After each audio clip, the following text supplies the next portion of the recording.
worldwide at WOLDCnews.com. The topics, views, and opinions expressed on the air and via All Igniting Change with Barbara Arnwine, platforms by host Barbara Arnwine Esquire, guests, and supporters are their own and are independent of any organization, entity. Nothing said on the show or any of its platforms constitutes a client-attorney relationship or serves as legal advice counsel.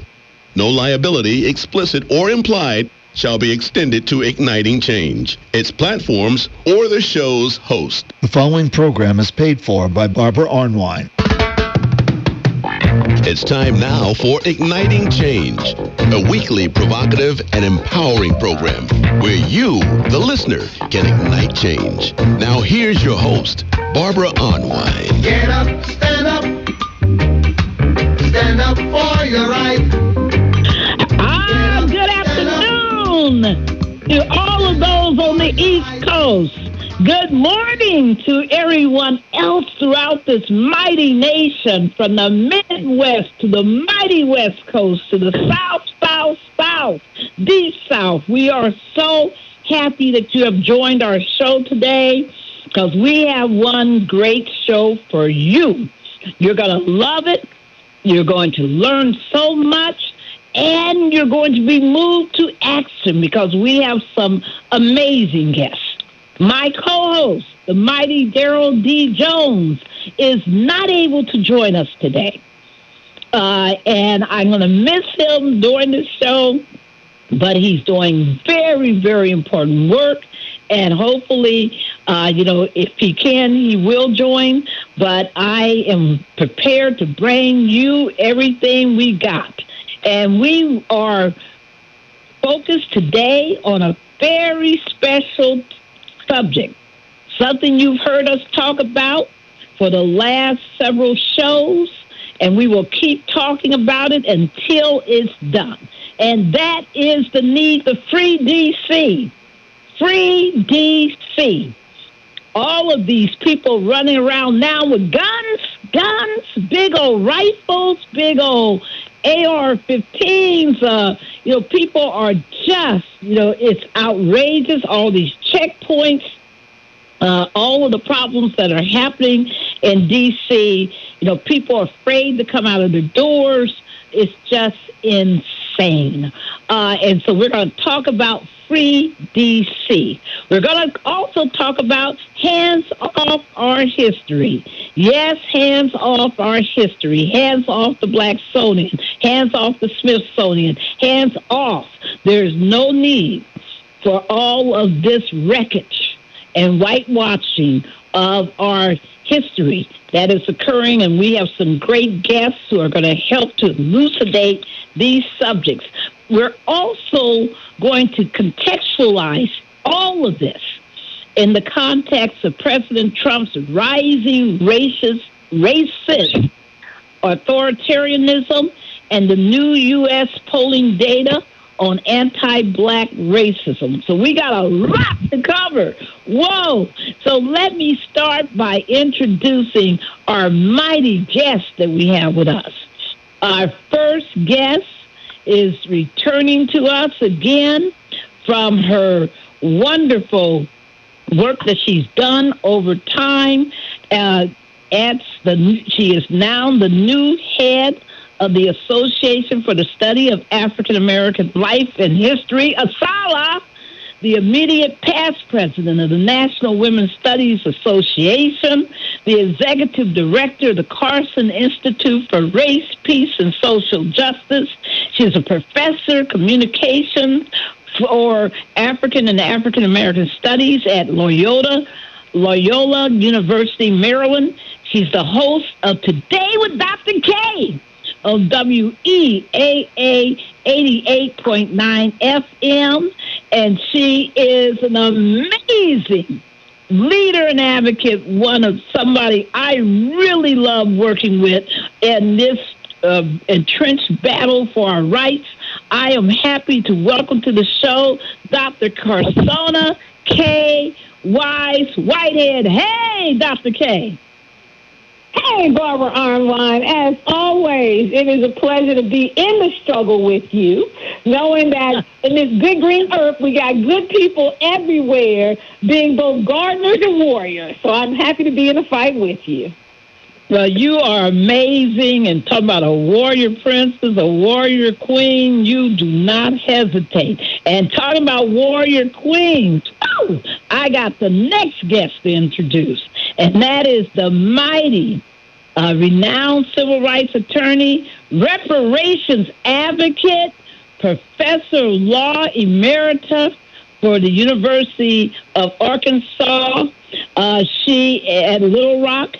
She is at William H. Bowen School of Law. She's the former executive director of the National Conference of Black Lawyers. She is one of the major thought leaders of our times. She is one of the major attorneys out here fighting for justice. She is one of my sister warriors who I have been working with for decades in this on these battlefields. I am so happy to welcome to Igniting Change, the mighty Adjoa Aiyetoro. Hey, Adjoa. Hey, Barbara. Hey, I'm so always happy to be with you, support you, walk with you. I'm just excited about being able to share and help free D.C. and deal with the Smithsonian, free the Smithsonian too. All right now, you know that's right. You know that's right. Well, I am also so happy to welcome to the show. And that, he's my brother. And it's wonderful when you can call someone and say, listen, I just saw a new role that you're playing and you're perfect for my radio show. Can you please, I know it's late at night, late at night. Can you please join us for the radio show? And we were honored to hear that Attorney Juan Thomas would be able to join us. And we look forward to his being on the show today. Juan, are you with us yet? All righty. Okay. So we will keep on, proceeding. These time zones always confuse people. So we'll, keep working with that. But Juan Thomas, you'll find out, is part of a new committee that has been set up by the National Bar Association that's called Honor Erased History. And they're there to fight for the telling of our true history. So he'll be joining us at some point, and when he joins, we will engage him in this mighty conversation. Well, Dr. Kaye, today is, of course, a day where we are still seeing, so much going on in the city of Washington.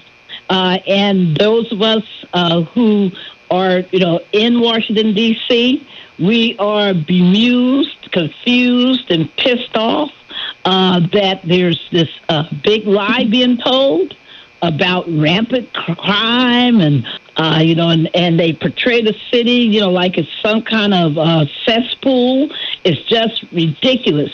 Dr. Kaye, when you see Washington, D.C., what do you see? Thank you so much, Barbara, for inviting me to be on the show. And I want to just inform people how I enter into the conversation, because I think it's important to know that I am kind of part native Washingtonian, because I grew up in D.C. from the time I was 3 years old. So I was there under the mayoralship of Marion Barry. I was there when they were introducing early on, when our sweet Eleanor Holmes Norton was saying as a young sister, we need to have no taxation without representation, D.C. statehood now. So I remember the work being done out of my daddy's church to march and make signs for statehood. And I remember when D.C. was the murder capital of the world. I remember all of that. So when I hear anyone talking about the state of D.C. now, and I know what D.C. used to be, what they are trying to pull over people's eyes is they're trying to dig into the narrative that is a lie about the current state of Washington. Washington, D.C. is the blackest city. We understand that. It's also a blue city. So you want to go somewhere black and blue as a show of strength and power. That's the place you're occupying. And you are creating a narrative that builds on the stereotypes of the inherent danger of black people. So you have anti-blackness, white supremacy, and fascism all meeting in the same spot in a very small place of Washington, D.C. My. All right, Adjoa.